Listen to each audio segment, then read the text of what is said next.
Hello everyone, my name is Jeongmin Park. I'm the new Deputy Head of Mission here at the New Zealand Embassy in Seoul. I'd like to say hello to all the readers of Koreanet, and I'm very grateful for this opportunity to be able to be interviewed today.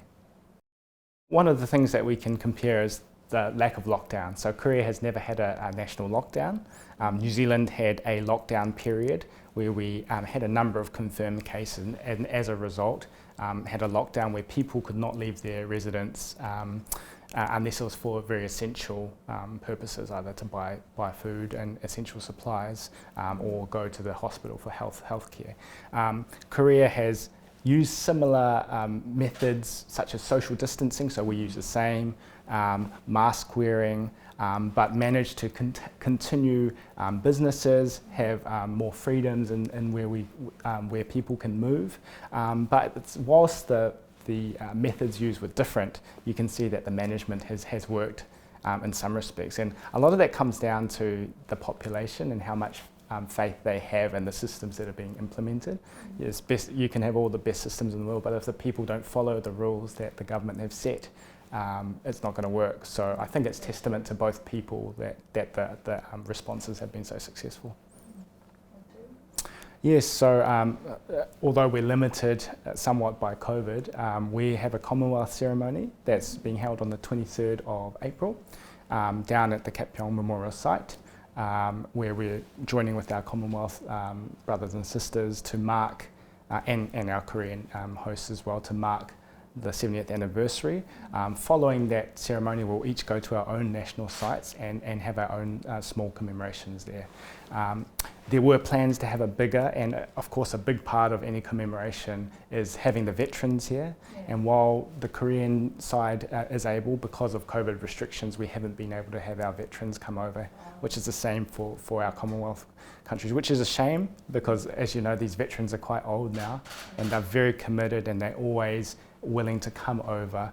I remember coming over with them in 2011 during the 60th anniversary of the Battle of Kapyong. I was in uniform then, so I came over in my role as an army officer, and just hearing their stories and how proud they were at the part they played. You know, as you can imagine, you know, if you look at the photos here, they saw Korea like this, and then when they've come over year upon year to mark the occasion, they see how much Korea has developed in that time, and they're proud because they played a small part in seeing that. So yeah, it was really heartwarming. Yeah, I heard that you also work for the same brigade, which fought in the Kapyong battle. Yes, so it's the same unit, 16th Field Regiment, which was the main unit of our K-Force contingent. You know, we sent 6,000 troops over during the Korean War.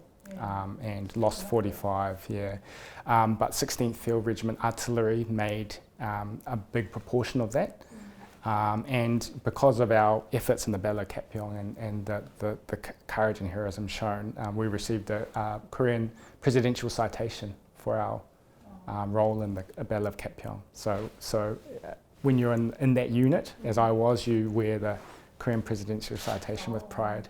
So it's a big part of my unit's history, and we're always teaching the next generation and the new soldiers that come in about the history, because it's a big part of who we are as a unit. I mean, I'm here as a representative of New Zealand, but I don't want to, and I cannot deny my Korean heritage, and I think that gives me advantages in that I understand where both cultures come from. I mean, we got an advantage in that the relations are really good to begin with, so there's there's nothing I have to do over and above what I would usually do. But even if it's just to go out and show that you can have a Korean face and, you know, be a New Zealander and be proud of both parts of your character and your background, and really bring the two countries closer, you know, even closer than they already are. And whatever I can do to do that, I'm lucky enough to be able to be here during a significant, military commemoration, or, you know, with the 70th at Kapyong, significant diplomatic anniversary next year with the 60th. So, you know, I'm going to help whatever I can and work as a team here to use these big commemorations to really lift the relationship.